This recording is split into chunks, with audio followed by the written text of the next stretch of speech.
কেৱল ঘৰতেই নহয় পথাৰতো চলিল উচ্ছেদ কঠীয়াখিনি তুলিবলৈ নাপালে কৃষকে ইমানেই নষ্ট কৰি থৈ যাব তুলিব পৰা অৱস্থাত নাথাকিব আমি কেতিয়াও ভবা নাছিলো পথাৰখনলৈ চাই সেমেকি উঠিল চকু কৃষকৰ সপোন জেচিবি লগাই নষ্ট কৰি পেলালে চাওক অৱস্থা কৃষকে কিমান হেপাহেৰে সোণগুটি সিঁচিছিল পথাৰখনত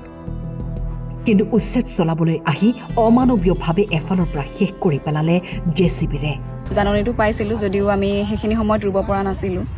আইতা ঢুকুৱাৰ কাৰণে আইতা ঢুকুৱাৰ পাছত সকাম যোৱাৰ পাছত 13-14 দিনৰ পাছত আমাৰ কঠীয়া পৰা হ'ল কঠীয়া পৰাৰ পাছত নটিছখন আহিছে জাননীখন অহাৰ পাছত জাননীখনত এটা কথা উল্লেখ কৰা আছিলে 4 দিনৰ ভিতৰত সময়সীমা দিছিলা কিন্তু আমি সেই সময়সীমাৰ ভিতৰত তুলি শেষ কৰিব নোৱাৰিলো কাৰণ তুলিব হোৱা নাছিল আৰু 4টা দিন বাহিল কালি দিনটোলৈকে উচ্ছেদৰ সময়লৈ হয় বাহিল তাৰ পাছতে তেতিয়া আমাৰ ৰুব পৰা হোৱা নাছিলে কঠীয়া সেইকাৰণে আমি নুতুলিলো আৰু যেহেতু আমি তুলিনো কি কৰিম কঠীয়াখিনি নষ্টই হ'ব ৰুবলৈ যেতিয়া হোৱা নাছিলে সেইকাৰণে আমাৰ তেনেকৈ থাকিলে কিন্তু পুৰহিৰ পৰা আমি তোলা আৰম্ভ কৰিছিলো মা মই বাৰ লগত ৰাতিলৈকে তুলিছিলো আমি দিনৰ ভাগৰ পৰা ৰাতিলৈকে আমি তুলিছিলো তাৰ পাছত আমাৰ তুলি শেষ নহলে যেহেতু ইমানখিনি কঠীয়া তুলি হোৱাটো সম্ভৱ নহয় আধাখিনি তোলা হ'ল তাৰ পাছতে কালি আগবেলালৈকে আমি গম পাই আছিলো যে এইখিনি কঠীয়াখিনি নষ্ট নকৰে তাৰ পাছতে নষ্ট নকৰো বুলি কৈ আইগৰাকীৰ চকুত চকুলো নাই থাকিবলৈ ঠাই নাতিপুতিৰ মুখ চালো ইমান দিন একো নগ'লে এতিয়া কৈ আহি ঘৰখিনি ভাঙি থৈ গ'ল গছ গছলি থৈ গ'ল উপায় নাই আস্তাৰখিনি বুঢ়া বুঢ়ী হ'ল যেনে তেনে আছো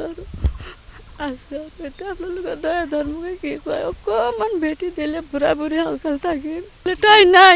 নাই নোকৰ ঘৰত কাম কৰোঁ ৰাজ খোৱা বন্ধু খাওঁ টান মাৰোঁ এই ল'ৰাটো আহিছিলে মেণ্টু এটা ভতিজাত গম পায়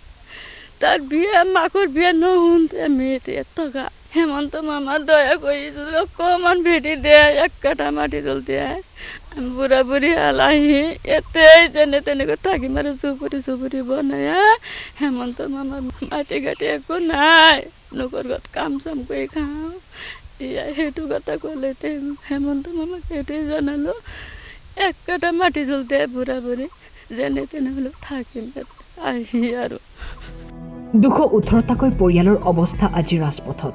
দুখ মনৰে ক'লে আমাৰ থাকিবলৈ ঠাই নাই গছৰ তলতে লৈছো আশ্ৰয় এফালে ৰ'দ আনফালে বৰষুণ ক'ত যাম আমি